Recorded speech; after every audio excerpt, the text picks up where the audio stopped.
Hi, this is James. Welcome back to the channel. So glad you are here. Had the opportunity earlier to listen to the statement that was made by one of the elders at Gateway Church. And I don't know if they listened to this channel or not, but I can tell you that there was an idea that I proposed a couple weeks ago that they are actually going to do. And I don't want any credit for it. I just know that this is the right thing to do. It is the smart thing to do, and I give God all the glory because things seem to be moving in the right direction for them. Now, I don't agree with everything that they do, but I do agree with this. First of all, they made it very, very clear, and they reiterated and said an apology to Cindy Clementshire for what happened. They made it abundantly clear that she wasn't just a young lady, that it was abuse and it was wrong. And I commend them for doing that. That's exactly what they needed to do. They needed to be crystal clear. This was abuse. This was wrong. We're not going to put up with it. They actually thanked Cindy Clementshire for coming forward. Another step in the right direction. That's good. James Morris and his wife have agreed to step down. They were actually there in person and thanked everybody at Gateway Church for everything that's happened over the years, positively, of course. The positive stuff. And they want to plant a church somewhere else. Look, unfortunately, his dad did something very wrong. But if he really didn't have had no knowledge of what happened all those years ago, and he had no knowledge of the cover-up, I got no problem with him starting another church. Remember, he was an infant when the initial abuse took place. So, but the thing that I am very happy about is the fact that they are going to have interim co-pastors. Not just Max Lucado as a teaching pastor, but also Joachim Lundqvist, who's from Sweden. I'm not familiar with him, but anytime a church has a pastor who's been there longer than, I would say, 10 years, from what I've seen is various different, not only in non-denominational churches that I've been a part of, but denominational churches I've been a part of. If a pastor's been there longer than 10 years, you probably should have some kind of interim pastor. Just because you need to take a break, even if the senior pastor that was there before did everything right, there's going to be some people that think that everything should be done a certain way and it has to be done the way, the last thing you need is, well, the previous pastor used to do this. The previous pastor used to do. The new pastor coming in doesn't need to hear all that. People in ministry have different gifts, talents, and abilities. I remember listening to John Maxwell talk about how it's funny. If you ever listen to John Maxwell's books, he'll refer to his first job and his second job and his third job. He used to be a Presbyterian minister. So those jobs were churches.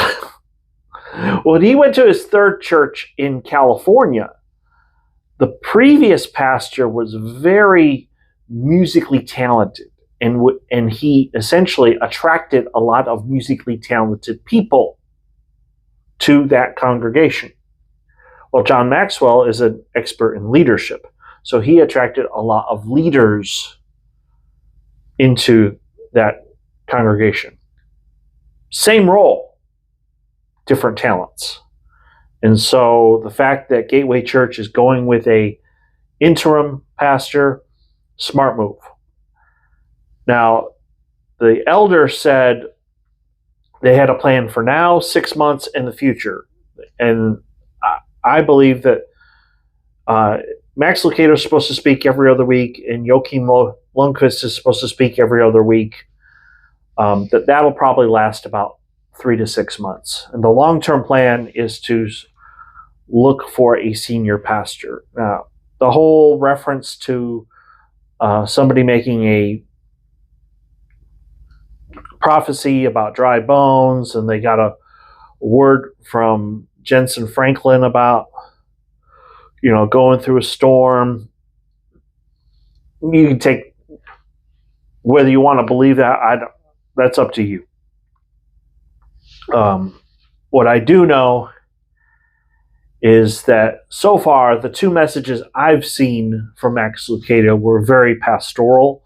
They were very encouraging.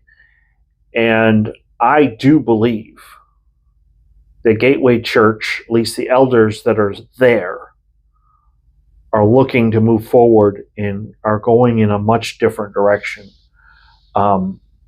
They may completely remember, because I said in the past, the Word of Faith movement is not uniform. There are different variations of it depending on where you go. Jesse Duplantis is different than Kenneth Copeland, who is different than Robert Morris, who is different than Joel Osteen. They're all different. It is entirely possible that by bringing in Max Lucado, that Gateway Church is going mainstream and is going to be more of a traditional Pentecostal church and less Word of Faith. That would not surprise me at all. In fact, that's my prediction that I'm making right now. So I see good things happening. I think we need to keep praying for them.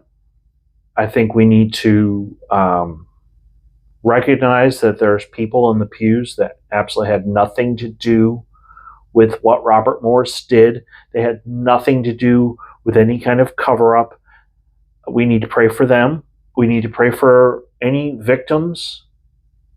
As far as we know, Robert Morris only had that one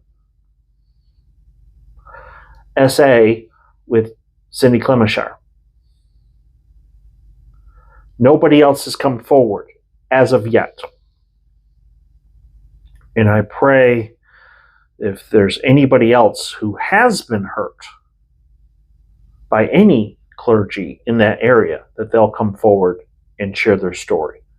Because the ultimate goal isn't to badmouth Robert Morris. That's not the goal here.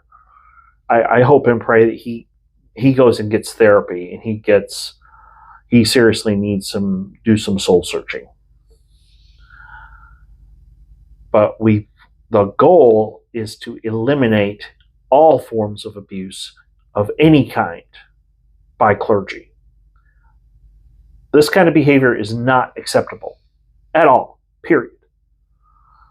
And so the fact that Gateway Church has an interims in place, the fact that even though there's no proof of any wrongdoing by James Morris and his wife, they are moving on. And that allows Gateway Church to start the formal process of hiring a different senior pastor. And let's just hope and pray that they pick somebody that's going to be a godly man, godly example, and will lead them as a shepherd leads a sheep. So, if you are new, please hit like and subscribe. I do want to thank you for being here, and I will see you tomorrow, and we'll deal with the whole Olympic thing.